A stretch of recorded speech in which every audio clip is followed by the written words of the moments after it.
Hola amigos de oxen.com.mx, estamos aquí con Haslow, productor de Mortal Kombat. Fight. Un par de preguntitas aquí en el Game Nights de Mortal Kombat precisamente. Hi sir, how are you? Good, I'm very good. How do you feel about Mortal Kombat being released? Are you excited? Oh man, we are so excited. This is something we've been working on for like over 2.5 years.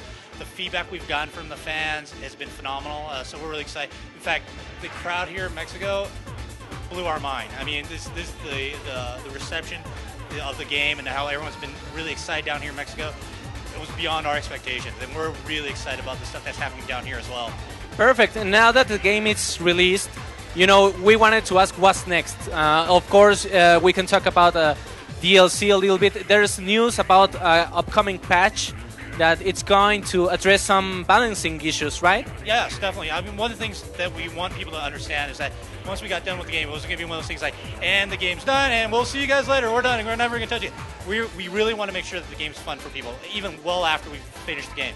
So one of the things we do is we look at a lot of the data that we can collect, either from the fans, feedback, through data collections we have set up with our system, and we want to make sure that the game is as balanced as possible. If there's any problems that people are finding, we want to hear about it, we want to address it, we want to make sure that everyone has a really good time online, and right now we're definitely working on these things, and we want to try to get it out as soon as possible. Te venceré, te venceré, te derrotaré, y a ti te invitaré a cenar. Any date for the upcoming patch?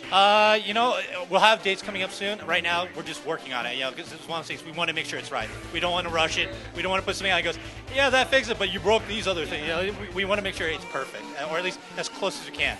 To be honest, with all the people out there playing the game, they're, in some ways, they're the best testing group in the world, okay? They'll find things that we would never have thought of. So even after this patch, they may still find stuff. And to us, we're going to keep listening, and we're going to keep trying to address things as much as we can. You know, talking about DLC characters, us Xbox fans are a little bit sad that we didn't get a platform exclusivity like Kratos on the PS3.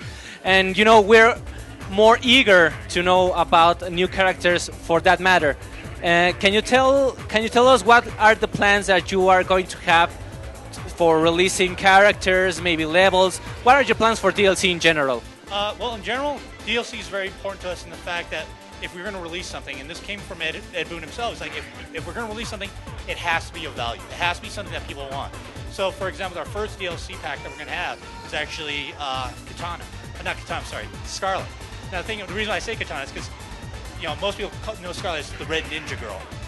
Now, what we don't want people to think is like, oh, look, we took Katana, we took her blue outfit, we now painted it red, and ta-da, new character.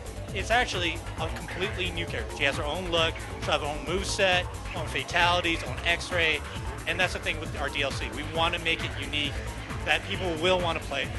They want to download and have fun with it. And, you know, we're going to have more as we go on throughout the year. You know, stay tuned. We'll tell you more. But like I said, the key thing with our DLC, it has to be of value. It has to be something worthwhile. We don't want to do something that's very cheap. If we do it, we want to do it right. And finally, what's your best character, your favorite character, and what's your favorite fatality? Oh my God! You know, it changes almost constantly. If you asked me maybe a week ago, I would say, you know, my favorite character would have been you know, maybe Sub-Zero, you know, or then but I didn't go. But what's your favorite fatality? And back then, I was, you know what? I like Sector's fatality, where he blows the guy up in the middle pieces, and you see all these little rockets chase after it. You know, if you ask me today, fatality-wise, I'm really digging Noob Saibot's. There's a fatality we call Make a Wish, and that's the one where you'll have Noob Saibot calls up his shadow character, and then they take the opponent and they do like they pull him apart from the legs. So it's like splitting him in half.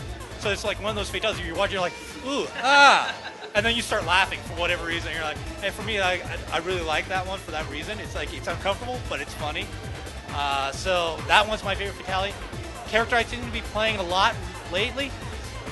You know what? Striker. I've been playing a lot of him. So, you know, if you ask me next week, it could be totally different. I just keep finding new things as I play. So. Thank you so much for your time, sir.